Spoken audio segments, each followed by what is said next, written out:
perusahaan sebagai tersangka kebakaran hutan dan lahan di beberapa wilayah di Indonesia. 6 perusahaan diantaranya merupakan perusahaan asing. Meski telah ditetapkan menjadi tersangka, polisi enggan menyebutkan daftar nama perusahaan tersebut.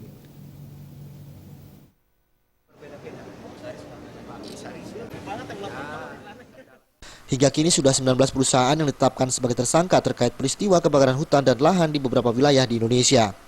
Belasan perusahaan-perusahaan tersebut kini masih didalami siapa-siapa sajakah orang perorangan yang terlibat di dalamnya. Kepala Divisi Humas Mabes Polri Irjen Pol Anton Carlian mengatakan, dari ke-19 perusahaan tersebut ada 6 perusahaan asing yang terlibat. Namun Anton enggan mengumumkan siapa saja nama perusahaan tersebut.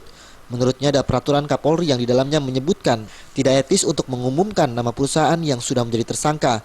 Apabila disebutkan inisial maka hal diperbolehkan.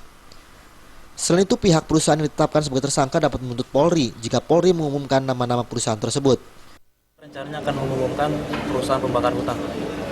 Perusahaan pembakar hutan itu sudah ada 19 ya, semuanya se-Indonesia 19.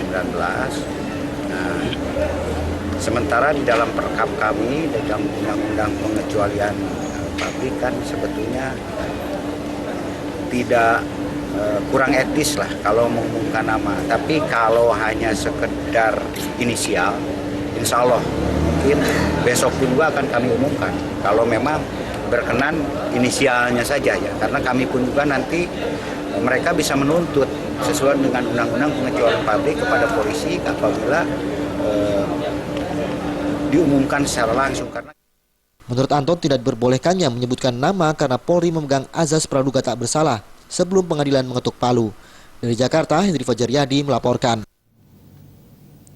Pesawat Batik Air dengan nomor penerbangan ID 6380 dengan rute penerbangan Jakarta